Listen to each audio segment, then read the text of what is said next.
नमस्कार दोस्तों, मैं महेंद्र राठौड़।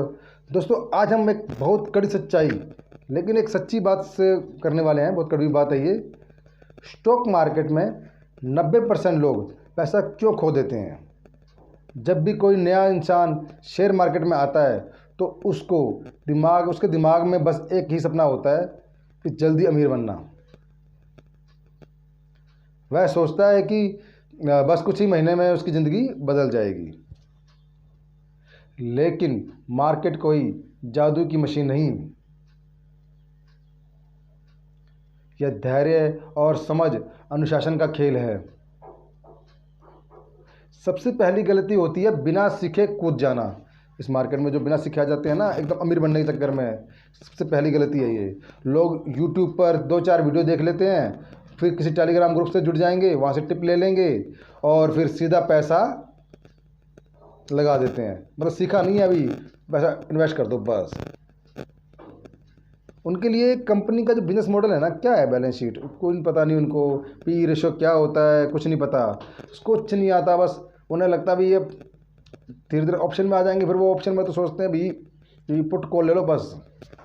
उन्हें बस इतना पता होता है कि शेयर भागेगा।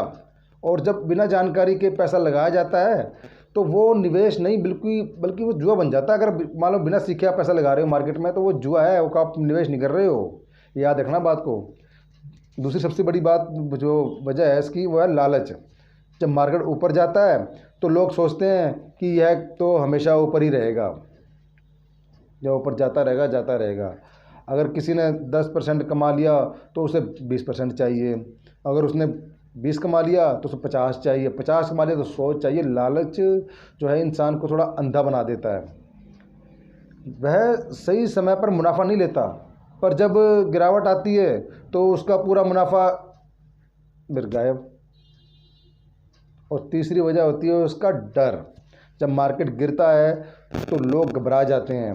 न्यूज़ चैनल पर नकारात्मक खबरें आती हैं, सोशल मीडिया पर अफवाहें फैलने लग जाती हैं। मर गए डूब गए, कुछ नहीं होगा, कंपनी ख़त्म, और ये भी ख़त्म, देश ख़त्म, ओफ तेरी बेटे की, ट्रंप ने मार दिया, उसने मार दिया, जाओ अब तो। और निवेशक डरकर अपने शेयर घाटे में बेच देते हैं। याद रखिए, मार्केट गिरना उसका स्वभाव है। इतिहास उठाकर देख लीजिए, चाहे वो 2008 की मंदी हो, कोरोना के समय में गिरावट हो, मार्केट हर बार गिरा है और फिर मजबूत होकर वापस आया है भाई। जिन लोगों ने उस टाइम पैसे लगाया है ना गिरने के बाद, भैया वो करोड़पति बन गए। यूं ही नहीं कि भाई अभी घबरा गए। लेकिन जो लोग डर गए उन्होंने नुकसान पक्का कर लिया अपना। चौथी गलती क्या होती है कि बिना प्लान के ट्रेनिंग करना। बहुत लोग ऑप्शन बाइंग में कूद जाते हैं क्योंकि उन्हें लगता है कि कम पैसे में ज़्यादा मुनाफा होगा। ये ऑप्शन बाइंग तो खतरनाक खेल है भाई, खतरनाक खिलाड़ी आते हैं भाई इसमें। तो पहली बार जो बिगिनर होते हैं वो तो खतरनाक खिलाड़ी है ही हैं। ऑप्शन बाइंग में टाइम डिके जो होता है, वॉलेटिलिटी होती है, मार्केट की दिशा तीनों सही होनी चाहिए, वो सबकी नॉलेज लेनी, चले गए बाइंग करने। एक भी चीज़ गलत हुई तो प्रीमियम ख़त्म। इसलिए ज़्यादातर लोग पैसा ऑप्शन बाइंग में ऑप्शन में गवाई देते हैं। पहले थीटा समझो, डिक्राइम डीके समझो, सब देखो। और पांचवी वजह है ओवर ट्रेडिंग। जब इंसान हर दिन कुछ ना कुछ खरीद बेच करता है तो ब्रोकरेज चार्जेस और टैक्स में ही उसका बहुत पैसा चला जाता है। और बार बार निर्णय लेने में गलती की जो संभावना होती है वो बढ़ जाती है इसमें। प्रोफेशनल ट्रेडर भी सीमित ट्रेड करते हैं, जो रियल टीम में जो ट्रेड करते हैं, सुबह शाम बैठते हैं, जो ओनली सीमित, बस 1 या 2 या 3 बस। लेकिन नया इंसान हर मूवमेंट में कूदना चाहता है, हर कैंडल को देख के ऊपर जा रहा है बाय कर लूँ, नीचे आ रहा है तो सेल कर दूँ। छठी वजह है भीड़ का पीछा करना। जब कोई शेयर चर्चा में आता है तो सब उसी के पीछे भागते हैं, पकड़ो पकड़ो पकड़ो, ले लो, लूट मच की ले लो, भाग चुका है, 5 रुपये से 100 पहुँच गया है। पहले से जो लोग बैठे होते हैं वो मुनाफा लेकर फिर निकल जाते हैं, और जो आखिरी में आते हैं वो फंस जाते हैं। और मार्केट तो हमेशा फिर जुआ ही है, ऐसे करेंगे फिर वो। और मार्केट में हमेशा वही कमाता है जो सोच समझकर पहले कदम रखता है, ना कि भीड़ के पीछे भागकर आता है। सातवीं वजह है धैर्य की कमी। जो निवेश का असली फ़ायदा है, जो असली फ़ायदा समय देता है, वो समय देता है। अगर आपने मजबूत कंपनी में निवेश किया है तो उसे समय दीजिए।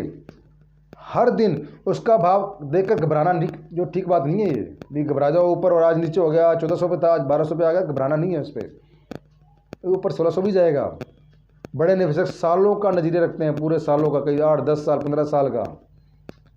8वीं वजह है रिस्क मैनेजमेंट का जो अभाव है, जो लोग अपना पूरा पैसा एक ही शेयर में लगा देंगे, अगर वो शेयर गिर गया तो पूरा पोर्टफोलियो ही डूब जाता है उसमें। जो समझदार निवेशक होगा वो अपना जो डाइवर्सिफिकेशन करता है सब में, यूँ थोड़ा कुछ इसमें लगा दिया, कुछ फार्मा में, कुछ बैंक में, कुछ ऑटो में, कुछ आईटी में और कुछ केमिकल्स में, ऐसे होता है ना। कभी पूरा पैसा एक जगह नहीं लगाना चाहिए।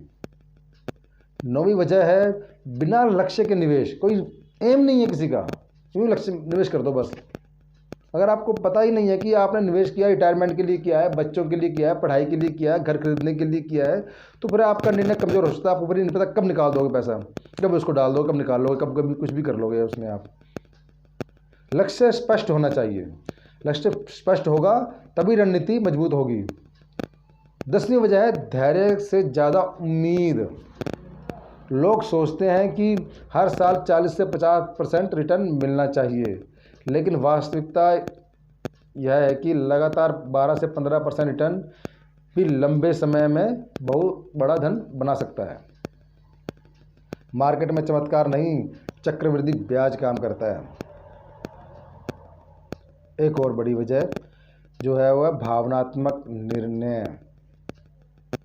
जब पोर्टफोलियो हरा होता है तो इंसान खुद को जीनियस, यस मैं ही हूँ, अपने आप को समझता है मैं हूँ यहाँ का बादशाह, मैं हूँ शक्तिमान। और जब लाल हो जाता है तो खुद को बदकिस्मत, अपने आप गाली काटता रहता है, क्या यार आज ही मैं चढ़ा था और आज ही मैं वो हो गया। लेकिन मार्केट में भावनाओं का नहीं, सिस्टम की ज़रूरत होती है। सिस्टम होना चाहिए आपके पास, समझ में, टेक्निकल एनालिसिस होना चाहिए।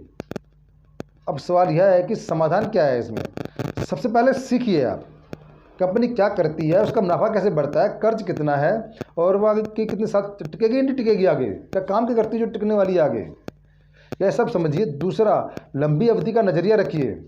तीसरा, SIP जैसे तरीके अपनाइए। एकदम पैसा मत झोंकिए, महीने के महीने जब डाउन है तो उसको खरीदते जाइए, पहले तो एनालिसिस करिए कंपनी अच्छी है हाँ भाई, फिर उसमें SIP मोड अपनाइए ताकि बाजार के उतार चढ़ाव का असर कम हो उसके ऊपर। चौथा, कभी भी उधार लेकर निवेश मत करना भाई, लोन लेके या उधार लेकर निवेश कभी मत करना है, क्योंकि ऐसे मतलब फंस गया पैसा तो गड़बड़ हो जाएगी, आगे ब्याज देना मुश्किल हो जाता है उसमें। प्याज अपनी जोखिम क्षमता को, जो 5वां है, प्याज जो अपनी जोखिम क्षमता को पहचानिएगा। याद रखिए, स्टॉक मार्केट अमीर बनने का शॉर्टकट नहीं है, यह धैर्य, अनुशासन और निरंतर सीखने का रास्ता है। सीखते रहिए इसको। 90% लोग इसलिए हारते हैं क्योंकि वो खुद पर नियंत्रण नहीं रख पाते।